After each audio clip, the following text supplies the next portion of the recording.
was a good meal. Got to meet the chef, got to do a tour of the winery, kind of learn more about different the different vineyards around the area and how they process the grapes, how long it takes, the seasons, and I think it's just an interesting process on the barreling process, how long it takes before they transfer from the barrels to the actual machinery, and then they let that sit for a week at a time, and then the tasting process that goes through it before they actually bottle it, and being able to see the behind the scenes of all that was cool. Could you ever see yourself buying into a vineyard like Pop has? I could for sure. I think it's a good investment in the right area at the right time with the right winery, and I think it's just more about learning about it. Obviously, you know, the education process is big for me, so I just try to get as much information as I can about the wines and just learn about the different acreage in France and in Europe and some of those countries where, you know, it's 5 to 10 million per acre of land, and that's a lot of cheese. And if you flip that, you know, you're looking at a lot more cheese. So I can see why people would invest in it at the right times with the right people. Probably a little less here, right?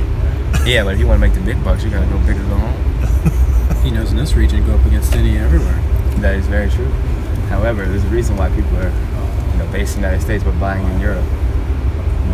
Do you prefer Pinots mostly? I do, yeah. That's what I got introduced to in college. My girl introduced me to that in 2012. So it's the acquired taste that I like the best. But I'm learning more about, you know, some of the varieties, and I did purchase some white wines last night. Going over to the dark side. But it's more like the Chardonnay Pinot.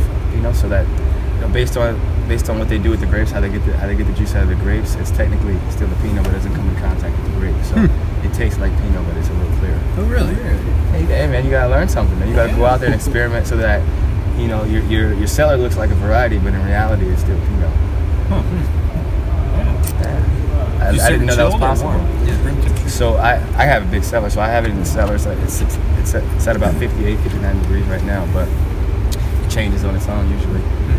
And I just go monitor it, but they're all in there. I got a couple that I'm gonna let age, learn about the aging process right now. So I'm letting, I got about 25 bottles that I'm gonna age for the next, you know, 2 to 5 years. And I'll probably have kids and be married at around 5, 6 years from now, so that'll be a great, you know, celebration. Did you have a cellar built, or did you buy a house with a cellar? I bought a house with a cellar. Yeah, I might have to. Was that a selling point for you? It was huge.